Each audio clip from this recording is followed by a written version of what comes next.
আসসালামু আলাইকুম, সবাই কেমন আছেন? নিশ্চয়ই ভালো আছেন। আবারও চলে আসলাম নতুন আরেকটি ভিডিও নিয়ে। বর্তমানে 2025। তো ইতিমধ্যে অনেকে আমাকে মেসেজ করছিলেন বা কমেন্ট করতেছিলেন যে আসলে এটিএম কার্ড হ্যাক হয়ে গেছে অথবা অ্যাকাউন্ট হ্যাক হয়ে গেছে। তো আসলে আজকে আমি কিছু বিষয় এখানে আপনাদেরকে বলবো। এর আগে আমার ভিডিও দেওয়া আছে 2023 বা 22-এ মনে হয়। তো সেই ভিডিওগুলো যেহেতু অনেক আগের, অনেকে দেখছেন অনেকে দেখেন নাই। তো আজকে আর একটু বিষয় ক্লিয়ার করবো যে আসলে আপনারা অ্যাকাউন্ট বা এটিএম যদি হ্যাক হয়ে যায় তৎক্ষণাৎ আপনি কি করবেন, মানে সাথে সাথে কি করবেন, আর আপনার এটিএম বা অ্যাকাউন্ট হ্যাক না হওয়ার জন্য আপনাকে কি কি পদক্ষেপ নিতে হবে বা কি কি করলে আপনার অ্যাকাউন্টগুলো সেভ থাকবে, এই সবগুলো বিষয় আজকে আমি এই ভিডিওতে ক্লিয়ার করে দিব।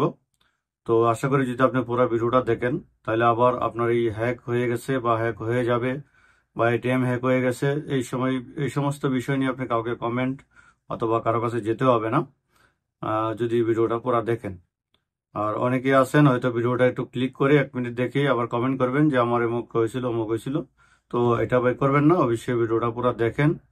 পুরো ভিডিও দেখার পরেও যদি আপনার কোনো কমেন্ট থেকে থাকে, কোনো বোঝার বিষয় থেকে থাকে, তাহলে কমেন্ট করবেন, ইনশাল্লাহ আপনার সেই কমেন্টের জবাব পেয়ে যাবেন আশা করি। তবে ভিডিও না দেখে কমেন্ট করবেন না, একটু দেখেন।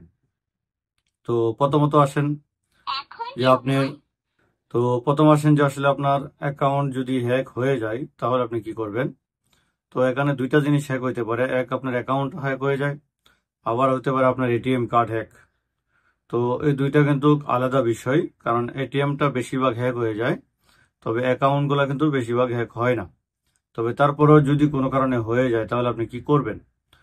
তো দেখুন, প্রথমত হচ্ছে আপনার এটিএম যদি হ্যাক হয়ে যায়, যদি মনে করেন যে আপনার অ্যাকাউন্ট থেকে আপনার এটিএম নাম্বার দিয়ে কোনো ট্রানজ্যাকশন হয়ে গেছে, আপনার কাছে কোনো মেসেজ চলে আসছে। আবার অনেক সময় দেখা যায় যে আলরাজি ব্যাংকের কার্ডগুলো বেশি এই সমস্যাটা হয়, যেটা আমার সাথে এর আগে 2বার হয়েছে। তো আলরাজি কার্ডে সমস্যাটা হলে অনেক সময় আপনার ওটিপিটা আসে না, আপনার মোবাইলে ওটিপি আসে না, কিন্তু আপনি যখন ট্রানজ্যাকশন চেক করতে যান বা আপনার ব্যালেন্স যখন কমে যায়, তখন আপনার ওই ট্রানজ্যাকশন হিস্ট্রিতে গেলে পরে দেখা যায় যে আপনার ওখানে বিভিন্ন ধরনের ট্রানজ্যাকশন হয়ে আছে, কিন্তু আপনার কাছে ওটিপি আসে না, যেটা আমার সাথে হয়েছে। মানে আমি নিজের এই ব্যাপারে অভিজ্ঞতা আছে, এই জন্য আমি এটা বলছি। অনেকে হইতে পারে এরকম, আর সেটা বিশেষ করে আলহাজি ব্যাংক থেকে হয়। তো যদি এরকম হয়ে যায় তাহলে আপনাকে অবশ্যই, আপনার যদি মোবাইল ব্যাংকিং চালু থাকে, মানে অ্যাপসটা যদি আপনার চালু থাকে, ইউজার পাসওয়ার্ড সবকিছু ঠিক থাকে, তাহলে আপনি এটা দেখার পর সাথে সাথে, অথবা আপনার এটিএম এ যদি মেসেজ আসে যে আপনার এখান থেকে কোনো টাকা ট্রানজাকশন করতেছে বা কাটার চেষ্টা করতেছে, তাহলে আপনাকে যেটা করতে হবে সর্বপ্রথম, যদি আপনার অনলাইন ব্যাংকিংটা সিস্টেমটা চালু থাকে, তাহলে আপনার অ্যাকাউন্টে ঢুকে সাথে সাথে আপনার এটিএম কার্ডটাকে একেবারে স্টপ করে দিতে হবে। একদম বন্ধ করে দিতে হবে।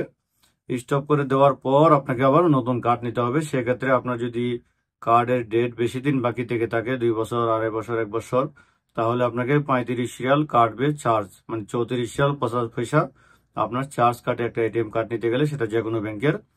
আর যদি আপনার 1 মাসের কম সময় থাকে এটিএম এর মেয়াদ, তাহলে এটিএম কার্ড আপনি ফ্রিতে পেয়ে যাবেন, এটা যে কোনো ব্যাংকের। আর এখন যদি আপনার অ্যাকাউন্ট হ্যাক হয়ে যায়, অ্যাকাউন্ট যদি হ্যাক হয় তাহলে কিন্তু আপনি এই অ্যাকাউন্টটাকে লগ ইন করতে পারবেন না, কারণ অ্যাকাউন্ট যখন হ্যাক হয়ে যায়, আপনার পাসওয়ার্ড, আপনার ইউজার, এই সমস্ত বিষয় যখন কেউ জেনে যায়, তাহলে তখনই কিন্তু আপনার অ্যাকাউন্টটা হ্যাক করে ফেলে। তো অনেকে প্রশ্ন করতে পারেন যে আমার অ্যাকাউন্টের এই জিনিসগুলো তো আমি কাউকে দেই না, বা তাহলে কিভাবে তারা পাবে বা কিভাবে পাইলো। তো দেখুন, আসলে হ্যাক যারা করে বা যারা হ্যাকার, তাদের আপনার ক্যাপাসিটি বা তাদের সিস্টেম অনেক বেশি, মানে হাই লেভেলের। তো ওইটা আসলে আমাদের চিন্তার বাহিরে, কারণ আপনি ইতিমধ্যে জানেন যে হ্যাকাররা কিন্তু বিভিন্ন সংস্থা, যে রাষ্ট্রীয় যে বিভিন্ন গুরুত্বপূর্ণ জিনিসগুলো আছে, কম্পিউটার হ্যাক করে। বা এর আগে দেখেছেন যে রাশিয়ার কিছু আপনার কি বলে, ইসরায়েলের কিছু সফটওয়্যার হ্যাক করেছে, ইন্ডিয়াতে হ্যাক করেছে আমাদের বাংলাদেশি হ্যাকার। তো ভালো কাজও করতে পারে, খারাপ কাজও করতে পারে, সেটা তারা ভালো কাজ করেছে, হ্যাক করেছে। কিন্তু আবার অনেক হ্যাকার আছেন যারা এ ধরনের হ্যাক করে থাকে, বিভিন্ন ব্যাংকিং গুলোকে হ্যাক করে থাকে টাকা পয়সা ইনকাম করার জন্য। তো দেখুন, তারা আসলে বিভিন্ন পন্থায় এগুলা করতে পারে। যদি বাইচান্স হয়ে যায় তাহলে আপনি কি করবেন, তো কিভাবে বাঁচবেন সে বিষয়টা আমি একটু পরে বলছি। অবশ্যই মনোযোগ সহকারে ভিডিও দেখতে থাকেন। তো যদি আপনার এ ধরনের কোনো সমস্যা হয়ে যায়, সেটা বাংলাদেশি ব্যাংকে হইতে পারে, সেলফিন হইতে পারে, বা আপনার যে ব্র্যাক ব্যাংক অ্যাপস হতে পারে, সোনালী ব্যাংকের ই ওয়ালেট হইতে পারে, আপনার সৌদি আরবে যে কোনো ব্যাংক বা বিভিন্ন দেশের যে দেশে আছেন আপনি সব ব্যাংকেরই কিন্তু হয়। এটা শুধু আপনি সৌদি আরবে আছেন বলে আপনার শুধু সৌদি আরবের ব্যাংকেরই হবে এরকমটা না, আসলে সব ব্যাংকের বা সব দেশে এই ধরনের সমস্যা হয়। তো যদি এই ধরনের সমস্যা হয়, আপনি যে ব্যাংকের অ্যাকাউন্ট, যে ব্যাংকের রিলেটেড আপনার যে ব্যাংকের অ্যাকাউন্টটা আছে, যখনই আপনি বুঝতে পারবেন যে আপনার অ্যাকাউন্টটা হ্যাক হয়ে গেছে অথবা কোনো সমস্যা হয়ে গেছে, আপনাকে সাথে সাথে অবশ্যই আপনার সেই ব্যাংকের কাস্টমার কেয়ারে ফোন করে আপনার অ্যাকাউন্ট ডিটেলসটা বলতে হবে, আপনার নাম ঠিকানা যা যা জিজ্ঞাসা করে সবকিছু বলে আপনার অ্যাকাউন্টটাকে সাময়িকভাবে মানে টেম্পোরারি ব্লক করতে হবে, স্টপ করতে হবে। স্টপ করার পর আপনার যে ইউজার পাসওয়ার্ড কি কি আছে, মোবাইল ডিভাইস এগুলো সব পরিবর্তন করে অথবা মোবাইলটাকে ফরম্যাটিং করে নতুন করে আবার এগুলাকে লগ ইন করবেন, সেটিং করবেন, ইউজার পাসওয়ার্ড সব নতুন করে সেটিং করবেন, তারপরে কি আপনার অ্যাকাউন্টটা সেভ হবে। তো এখন হচ্ছে যে আসলে আপনি এগুলা থেকে বাঁচার কি কোনো উপায় আছে কিনা? হ্যাঁ, যতটুকু আপনি পারেন ততটুকু বাঁচতে পারেন, তারপরেও যদি হয়ে যায় তো কিছু করার নেই। কিন্তু মেইন যেটা হয় যে আসলে আমরা বেশিরভাগই ক্ষেত্রে দেখা গেছে ভিপিএন ইউজ করা হয়। আমি ইতিমধ্যে দেখেছি আসলে আমাদের সৌদি আরবে যারা আছে, বিশেষ করে মধ্যপ্রাচ্যের যে দেশগুলোতে আছে, সৌদি, দুবাই, কাতার, বাহরাইন, ওমান, কুয়েত, এই সমস্ত দেশে আসলে এক ধরনের ভিপিএন পাওয়া যায়।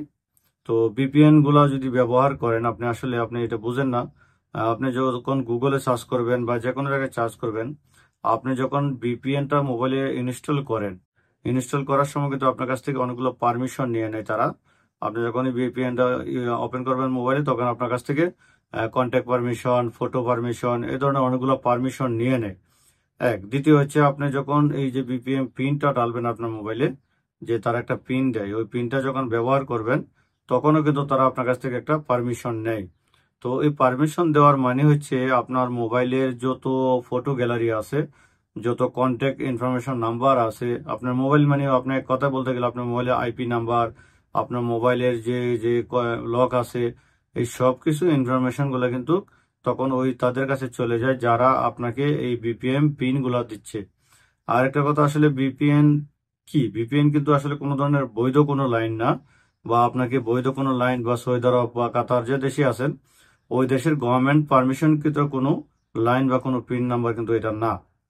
এটাও কিন্তু এক ধরনের হ্যাকার, তারা হ্যাক করে এই সৌদি গভর্নমেন্ট অথবা যে কোনো দেশের গভর্নমেন্টের যে পার্সোনাল যে নেটওয়ার্ক থাকে, তো ভার্চুয়াল পার্সোনাল নেটওয়ার্কের যে একটা কোড থাকে, সেই কোডটা তারা হ্যাক করে এখান থেকে চুরি করে নিয়ে নেয়।